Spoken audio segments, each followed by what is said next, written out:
I see where I'm at today, but I know where I come from.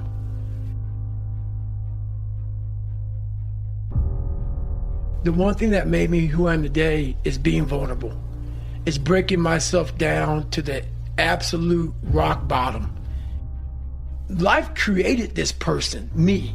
Life created me to be this fucked up person that I was back in the day.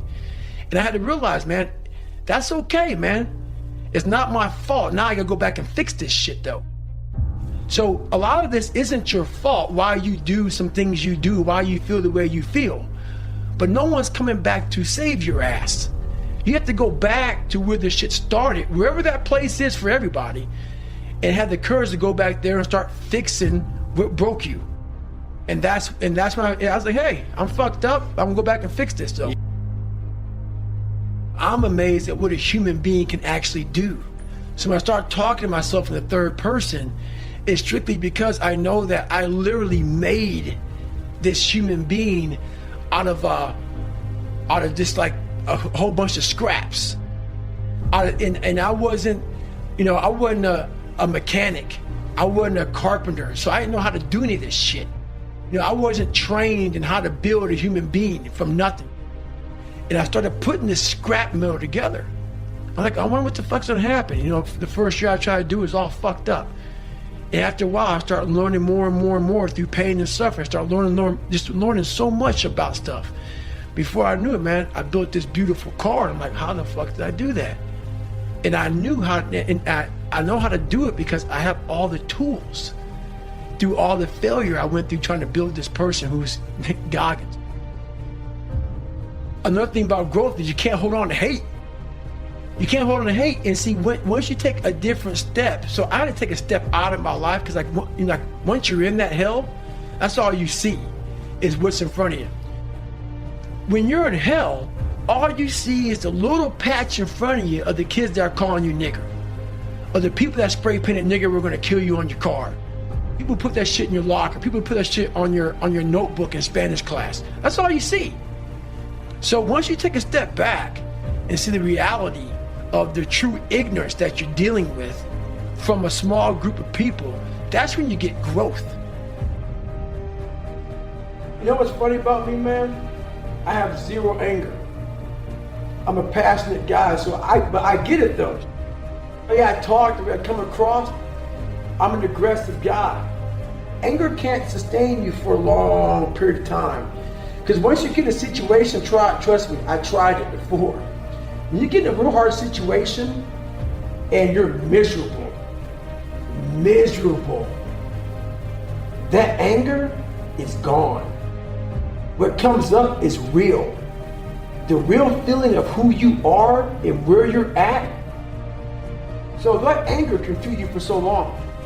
There has to be something so deep in you that drives you. So what really does it for me is I know what we're capable of.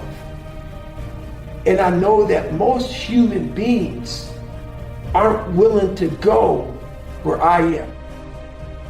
And that's a very, very dangerous thing. I'm not saying I'm better than anybody else. Everybody has this talent. It's just realizing that we stop way short of our true potential. So through my life, I realize these things. And I know what gives me through it is I know that most people who are blessed with so much talent, great parents, great upbringing, didn't come from where I come from. They're gonna quit before me. Having all the tools that they have, they didn't have the ability to examine themselves. When you have a fucked up life, it almost forces you to do a live autopsy. It forces you to find strength from places that no one looks from. My own personal life makes me sick. That's why I'm so disciplined now. Without my self-discipline, there is no David Goggins. I cannot stop going to the gym. My mind is set up in a spot where, hey, the second I stop, it wants to stop. Because I had a quitting mind growing up. When you get beat the shit out of you all the time, your mind wants to go to that nice spot where you're comforted, where you're not trying, where shit is easy. That's where your mind, it doesn't want to think. You have all these things in the mind, and the mind can only absorb so much shit. So all the pain it has to go through, it wants to push it away and say, let's not do that. So every day I'm fighting where the mind wants to go. So it's a constant evolution, man. Trying to reinvent the wheel. I'm like, oh man, I went through Navy SEAL training being fucked up. I ran over 7,000 miles in 2007 being fucked up. I did pull-up records being fucked up. Now that the mind is so fucking strong, let the body catch the mind. So that's now where I'm at. So I'm always trying to reinvent the wheel and see what I'm capable of next. It's how you look at it. And I looked at my shit was, this is the perfect training ground to be the man. And a lot of people do not think the way I do, and that's fine. I'm not asking to be David Goggins, trust me. But the thing is, I looked at my hardships as challenges. Once I got over the pity party, because I went through that phase. I'm a normal human being. But I realized that got me exactly where I was at, even worse. As I looked at those challenges the way most people do, woe is me. Why the fuck can't I get a break? Why? I wish I was better. I wish my parents were better. I wish I had a better education. I wish this, I wish that. I started realizing, how can I fucking figure out how this shit can fucking work for me? So the one thing we don't do is when we're in that dark place is a great learning environment. If you can sit back in a dark place and find quiet to just think, there's so much power in your failures, in your fucking, in your suffering. Because why? You're still alive. You're still fucking here. So you gotta look at that shit as, my God, man, this is power, man. Like, now I gotta flip this shit. How many men will be able to do what I'm about to do, what I'm about to try to do? Like, literally, what gave me strength was when I was at the worst of my worst. How many men would even fucking say they want to try to be a Navy SEAL? I'm at the worst spot of my life. Like, I can't even walk down the street, let alone run down the street. And I'm gonna now call a recruiter up and try to be a SEAL. There's a lot of power in that. But people don't see it that way. They see, man, that's stupid. You know who you are when there's no motherfucker out there when you're running. And you're at mile 75 of a 150-mile race, ain't nobody cheering for you. You're broken, you're fucking defeated. It's you and you alone in your fucking head. And I stayed that way for the better part of 30 fucking years. Trying to figure this shit out. And once you figure it out, you look at everybody say, hey, so you're all broken now. You know, is that how you want to be? Yep. Yep. If you can feel, if I could put my brain in your fucking head, you said the same fucking thing. You would no longer think I was fucking crazy. You no longer think I was sadistic. You realize, motherfucker, this guy found it. He found it. We're all looking for this feeling.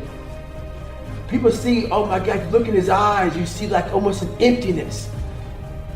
What you see in me is fucking real life. That's why a lot of people resonate with me, because I skipped through all the fluff. I skipped through all the fluff. Fuck that. I can't fluff shit. I can't. Why? I don't know what that is. Life didn't present me with fluff. So I'm expressing to you what I know a lot of us are going through. A lot of us are going through fucking hell. Maybe not as bad as me, maybe worse than me. You need to go to fucking war with yourself, man. At the end of that fucking war, you'll sit back all damaged and bruised and scarred up and fucked up, and maybe your psoas muscles so tight that you may lose 2 inches on your fucking body. Who knows?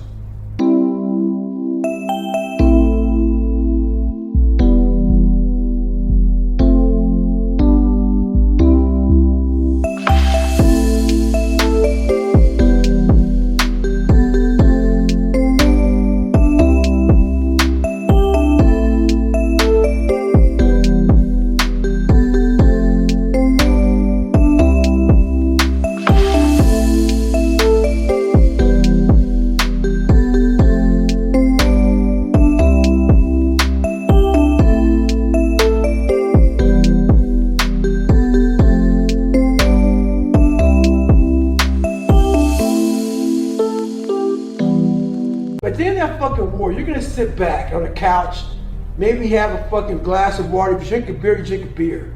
The war may be 30 fucking years, but when it ends, you will know what the fuck it's all about then. And then you'll find your fucking peace. You'll find your fucking peace then. Discipline is a critical factor. And it allows us to win on the battlefield. And it allows us to really win everywhere, in health, in business, in fitness, in jiu-jitsu, in life. You gotta maintain the discipline.